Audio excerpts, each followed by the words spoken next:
केस खूप गळत आहेत, वाढ होत नाहीये, महागड्या प्रोडक्ट्स वापरून थकलात, तर आज मी तुम्हाला सांगणार आहे 10 असे घरगुती उपाय जे तुमचे केस नैसर्गिकरित्या लांब, दाट आणि मजबूत बनवतील. केसांच्या समस्या आजकाल खूप वाढल्या आहेत. पाणी, ताण, चुकीचा आहार यामुळे केस कमकुवत होतात. पण काळजी करू नका, योग्य घरगुती उपाय वापरले तर केस पुन्हा मजबूत होऊ शकतात. चला तर मग एक एक उपाय आपण सविस्तरपणे पाहूयात. तर 1 नंबरचा उपाय आहे खोबरेल तेल मालिश. खोबरेल तेलामध्ये नैसर्गिक पोषण द्रव्ये असतात जे केसांच्या मुळापर्यंत पोहोचतात. हे तेल टाळूला पोषण देऊन केसांची वाढ सुधारते आणि कोरडेपणा कमी करते. तर कसा वापरायचा? तर तेल थोडं कोमट करा, टाळूवर 5 ते 10 मिनिटे हलक्या हाताने त्याची मालिश करा. त्यामुळे फायदे काय होतात? तर रक्तभिसरण सुधारते, केस मजबूत आणि मऊ होतात. 2 नंबरचा उपाय कांद्याचा रस. कांद्यामध्ये सल्फर भरपूर प्रमाणात असतो, जो केसांच्या वाढीसाठी अत्यंत उपयुक्त आहे. तो केसांच्या मुळांना बळकट करून केस गळणे कमी करतो. तर तो कसा वापरायचा? कांद्याचा रस काढून टाळूवर 15 ते 20 मिनिटे लावून ठेवायचा आहे. त्यामुळे काय होतात फायदे? तर नवीन केस उगायला मदत होते व केस गळणे त्यामुळे कमी होतात. नंबर 3चा उपाय आहे अंड्याचा हेअर मास्क. अंड्यामध्ये प्रथिने आणि पोषक घटक असतात जे केसांच्या मजबूतीसाठी आवश्यक असतात. हे केसांना पोषण देऊन त्यांना चमकदार बनवते. कसा वापरायचा आहे? तर अंडे आणि थोडं तेल मिसळून केसावर 20 मिनिटे ठेवायचं आहे. त्यामुळे काय फायदे होतात? तर केस मजबूत होतात व तुटण्याची शक्यता कमी होते. 4 नंबर कोरफड. कोरफड हे नैसर्गिक कंडिशनर आहे जे टाळू स्वच्छ ठेवते आणि केसांना ओलावा देते. यामुळे केस गळणे कमी होते व केस मऊ राहतात. कसा वापरायचा? तर ताजं जेल टाळूवर लावून 30 मिनिटांनी धुवून ठेवायचं आहे. त्यामुळे फायदे काय होतात? तर टाळू निरोगी राहते, केस मऊ आणि चमकदार राहतात. 5 नंबरचा उपाय दही आणि लिंबू. दही टाळूला थंडावा देते आणि लिंबू कोंडा कमी करण्यास मदत करतो.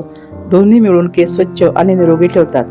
कसा वापरायचा आहे? तर दही आणि काही थेंब लिंबूचे घेऊन 20 मिनिटे केसांवर लावून ठेवायचं आहे. त्यामुळे फायदे काय होतात? तर कोंडा कमी होतो व केस चमकदार होतात. 6 नंबरचा उपाय आहे मेथी दाणे. मेथीमध्ये प्रथिने आणि लोह असते जे केसांच्या वाढीसाठी आवश्यक असते.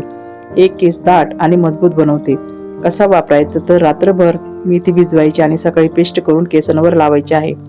यामुळे फायदे काय होतात? तर केस वाढतात आणि केस गळणे कमी होतात. 7 नंबरचा आहे कढीपत्ता. कढीपत्त्यामध्ये अँटीऑक्सिडंट्स भरपूर असतात जे केसांना पोषण देतात. हे केस काळे ठेवण्यास मदत करतात. कसा वापरायचा? तेलात कढीपत्ता उकळा व ते तेल वापरा. यामुळे फायदे काय होतात? तर केस मजबूत होतात, आखाली पांढरे होणे त्यामुळे कमी होते. 8वा नंबर आहे नारळ दूध.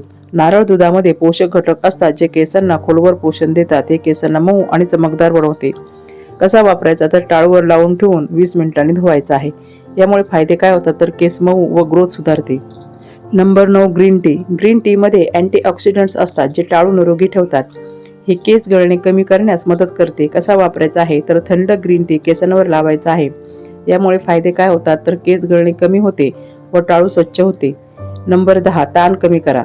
ताण हा केस गळण्याचा मोठा कारण आहे. मन शांत ठेवले तर केसांची स्थितीही सुधारते. काय कराल त्यासाठी? तर ध्यान करा, योग करा. यामुळे फायदे काय होतात? तर त्यामुळे केस गळणे कमी होते व एकूणच आपले सर्व आरोग्य सुधारते. वरील जे उपाय आपण पाहिले आहेत ते जर नियमित केलेस तर त्याचा प्रभाव खूप चांगला होऊ शकतो. मित्रांनो, सुंदर, दाट आणि मजबूत केस मिळवण्यासाठी महागड्या प्रोडक्टची गरज नसते. गरज असते ती योग्य काळजी, नैसर्गिक उपाय आणि सातत्याची. आज आपण जे 10 घरगुती उपाय पाहिले ते सगळे आपल्या घरात सहज उपलब्ध आहेत. पण लक्षात ठेवा, 1 दिवस 2 दिवस करून काही फरक पडत नाही. नियमितपणे केल्यावरच खरा बदल दिसतो. आजपासून एक छोटा निर्णय घ्या. रोज फक्त 10 ते 15 मिनिटे स्वतःच्या केसांसाठी द्या आणि काही दिवसांनी तुम्हालाच तुमच्यातला बदल जाणवेल. आणि अजून एक महत्त्वाची गोष्ट, केस सुंदर दिसणं ही फक्त बाहेरची गोष्ट नाही, ते तुमच्या आतल्या आरोग्यावर अवलंबून असतं. म्हणून स्वतःची काळजी घ्या, स्वतःवर प्रेम करा, कारण तुम्ही सुंदर दिसण्यास आणि स्वतःवर विश्वास ठेवण्यास पात्र आहात. तर मित्रांनो, तुम्हाला वरचे उपाय कसे वाटले हे नक्की सांगा. जर तुम्हाला ही माहिती उपयोगी वाटली असेल तर व्हिडिओला एक लाईक नक्की करा आणि अजून अशा नैसर्गिक आरोग्य टिप्ससाठी चॅनलला सबस्क्राईब करा. धन्यवाद.